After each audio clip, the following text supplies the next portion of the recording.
Hello friends, welcome to Susan and John MathTube. In this video, we're going to learn about the P chart or the proportion chart.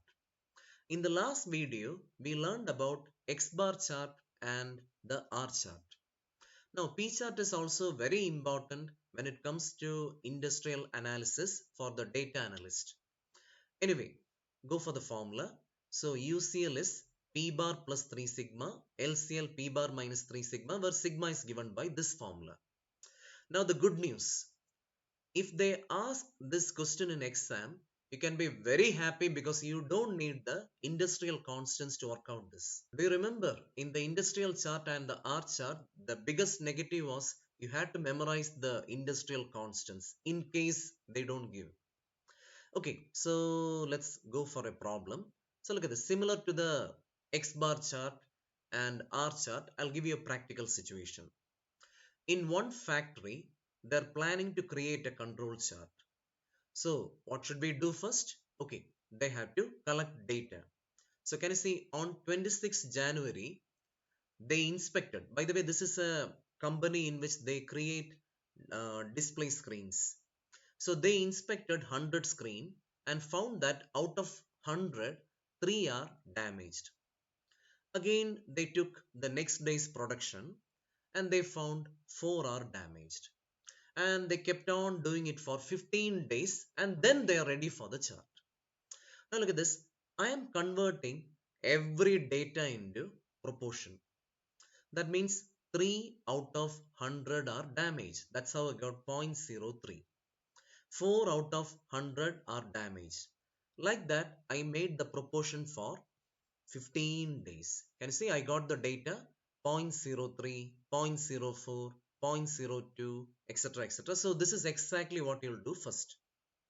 Now the next thing, P bar. So you can plug in all these data into the calculator and find the arithmetic mean. So how many days? 1, 2, 3, okay, 15. So divide by 15. So I got P bar. Anyway, confirm it and tell me whether you got the same answer on the comments.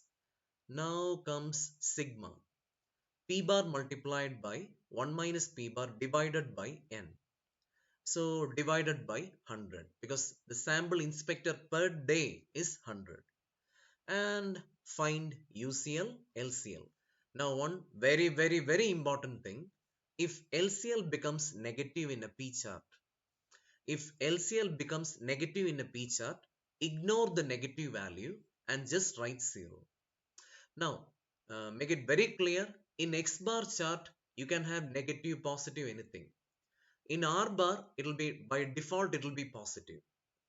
But in P chart, it can become negative. You saw that.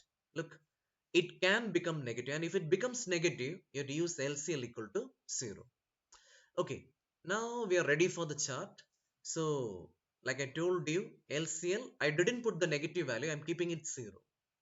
And the mid value, that is our P bar, and the upper limit here we have 0.089, and that's it. Now 1 2 3 4, I'm plotting the proportions. Can you see the proportion? And by looking at it, I can feel that the system is under control. Okay, now I wanted to do this problem. This is exactly what they asked the last semester. So look at this, 10 samples. So you can see 1, 2, 3 up to 10. And how do you calculate the proportion? Come on, answer. Okay, I'll read each of size 200. Oh, the first proportion is 8 divided by 200, not 100. 12 divided by 200. So, etc, etc, etc. I wanted to try it, and it'll be nice if you comment below whether you understood this, and you can even send me the answer. You can get connected with us in Instagram, and if you have doubts you can ask. So I'll be back with more videos like this. So till then, my friends, bye.